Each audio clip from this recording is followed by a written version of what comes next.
Hello दोस्तों, जीवन सुधार कहानी में आप सभी का स्वागत करते हैं। हमारी कहानी पसंद आने पर आप हमारे चैनल को एक लाइक और सब्सक्राइब जरूर कर दीजिएगा, जिससे हम आपके लिए अच्छी अच्छी कहानी लेकर आते रहे। दोस्तों, एक बहुत ही छोटा सा गांव हुआ करता है, उसमें 2-4 ब्राह्मण फैमिली रहा करता है। दोस्तों, उसे फैमिली में एक फैमिली ऐसी होती है जिसका पति विदेश गया होता है। दोस्तों, उसकी पत्नी अपने पति से बार बार संपर्क करने की कोशिश करती है, लेकिन वह फोन नहीं उठाता। दोस्तों, परेशान होकर पत्नी अपने पूरे परिवार से अपनी परेशानियां बताती है। दोस्तों, उसके परिवार में सभी कोई यह बात सुनकर उसे एक सलाह देते हैं कि तुम ऐसा करो कि उसको अपने करने की खबर भेज दो। दोस्तों, वही ये बातें सुनकर ऐसा ही करती है, इतनी झूठी बातें अपने पति के पास पहुंचा देती है। उसका पति सोचता है कि सचमुच मेरी पत्नी नहीं रही और वह वहां से चल देता है। दोस्तों, यहाँ आने के बाद उसे पता चलता है कि उसकी पत्नी बिल्कुल भी अच्छी और जीवित है। इतना सुनते ही, इतना सोचते ही वह क्रोधित हो जाता है और एक पाव घर के अंदर रखा हुआ पीछे की तरफ खींच लेता है और वापस विदेश को चला जाता है। इतना सुनकर पत्नी बहुत ही घबरा जाती है। दोस्तों, उसकी पत्नी 6 महीने की प्रेग्नेंट रहती है। दोस्तों, उसको बहुत ही बड़ा सदमा पहुंचता है और इस वक्त उसका हार्ट फेल हो जाता है और वह मर जाती है। करने के बाद अपने पीछे 2 बच्चों और 2 बच्चियों को छोड़ जाती है। दोस्तों, उनकी बच्चियों बहुत ही छोटी रहती है, एक 4 साल की रहती है, दूसरी 2 साल की रहती है और तीसरी पेट में रहते हुए मर जाती है। पूरा परिवार यह सब सोचकर बहुत घबरा जाता है। अब क्या होगा? वह उनके पति के पास फिर से फोन करते हैं, लेकिन वह फोन नहीं उठाता। गुस्से में मतवाला पति 10-15 फोन जाने के बाद भी कुछ जवाब नहीं देता। एक व्यक्ति उसके गांव का वहां काम करता था, उसी से वह पता लगता है कि आखिर माजरा क्या है। उसे आदमी के जरिए उसको पता चलता है कि सचमुच में उसकी पत्नी मर चुकी है और वह तत्काल ही गांव की तरफ चल देता है। घर जाने पर देखा है उसकी पत्नी की लाश पड़ी हुई है। 2 दिन से फिर क्रियाकर्म होता है और जो मरने के बाद पूजन वगैरह होते हैं वह सब होने लगता है। दोस्तों, 2 से 3 दिन के बाद जब वह सोचते सोचते थक जाता है, तब अपने परिवार से अपनी गलतियों का प्रायश्चित करने के लिए माफी मांगता है और कहता है दादी चाचा जो भी उनकी लगती हो उनसे वह सलाह मानसरा करता है कि अब क्या किया जाए। लड़के तो फिर भी पाल जाएंगे, लेकिन ये 2 छोटी बच्चियों को लेकर हम कहाँ जाएंगे। लोगों को भी बहुत ही हैरानी और दुख होता है। वह सब सोचते सोचते किसी ने कहा कि बच्चियों को नानी के यहाँ छोड़ आते हैं, खुशी ने कहा बुआ के हाथ छोड़ आते हैं, किसी ने कहा चाचा के यहाँ छोड़ आते हैं, किसी ने कहा बड़े पापा के यहाँ छोड़ आते हैं। दोस्तों, इसी तरह की बातें होती रही। लोगों के आंखों से आंसू निकलने लगी। 10वीं के दिन पिता अपने दोनों जांघों पर बच्चियों को बैठा लेता है और रोने लगता है। बहुत लोग मुंह टेढ़े करते हैं और कहते हैं आज का किया आज ही भरपाई हो जाता है। भगवान के घर में देखो कैसा खेल रहा है बच्चियों को लेकर। जब तक पत्नी थी कुछ नहीं समझा अपनी पत्नी को, अब मारे क्या कर सकता है कोई। दोस्तों, इसी तरह की बातें चलती रही। किसी ने कहा बहुत बुरा हुआ, किसी के आंखों से आंसू निकलने लगे। दोस्तों, इसी तरह 12वां भी दिन आ गया और सारा क्रियाकर्म संपन्न हो गया। 18वीं का दिन भी आ गया, 18वीं का भी क्रियाकर्म संपन्न हो गया। दोस्तों, उसके बाद बारी आई बच्चियों की रखने की। खाने को तो सभी ने कह दिया नहीं ताई बुआ के घर जाएगी, लेकिन किसी ने रखने के लिए तैयार नहीं हुआ। फिर लोग लज्जा की वजह से उसे बच्चियों के बड़े पिता अपने दोनों कंधों पर बैठकर ले गए। बोले मैं इसका पालन करूंगा। वह दिल के कुछ अच्छे इंसान थे, लेकिन दोस्तों कहा गया है ना औरतें औरतों का ही दुश्मन हो जाती है। दोस्तों, बड़े पापा के घर जाने के बाद बड़ी मम्मी के मुंह से हर वक्त यही निकलता रहा, कहां से ये 2 लड़कियां हमारे सर पर मूंग बिलने आ गई। ऊपर से बड़े पिता ने लड़के को भी अपने पास बुला लिया, लड़के भी वहां रहने लगे। लेकिन दोस्तों, माँ पिता का चाव न रहने की वजह से लड़का भी बिगड़ने लगा। वह स्कूल पढ़ने जाता और पढ़ने में उसका मन नहीं लगता। कभी बड़े पिता के जब से पैसे चुरा लेता और कहता मैं पढ़ने गया था, उसे पैसे का कभी कलम कभी कॉपी खरीद कर लाता और बड़े पिता से कहता मैं इनाम पाया हूँ। ये सब हरकतें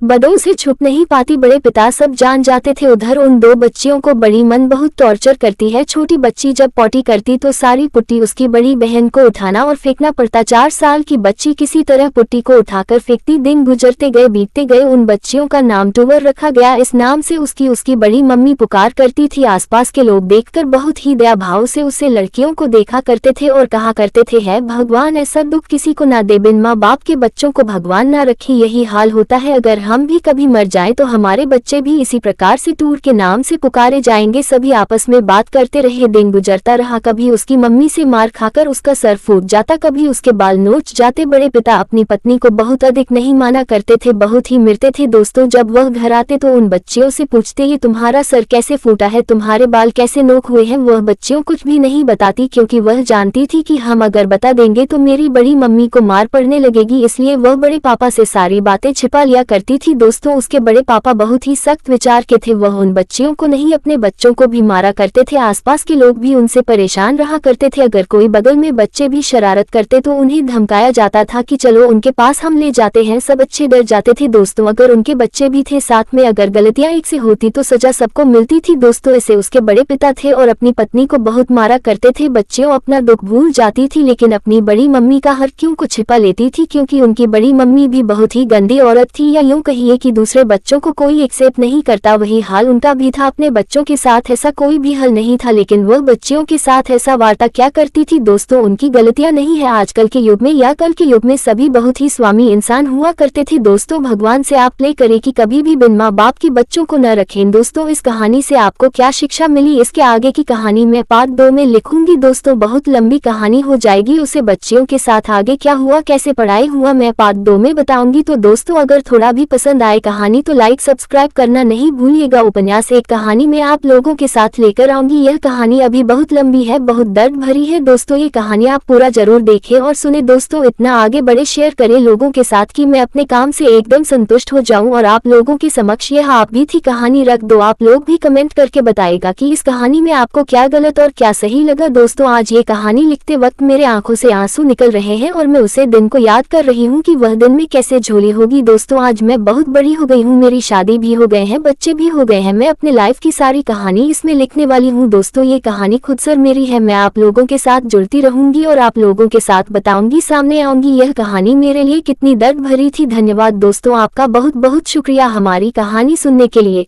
अभी पार्ट 2 में कहानी बाकी है, सर्च करेगा जीवन सुधार कहानी, पार्ट 2 मिल जाएगा आपको।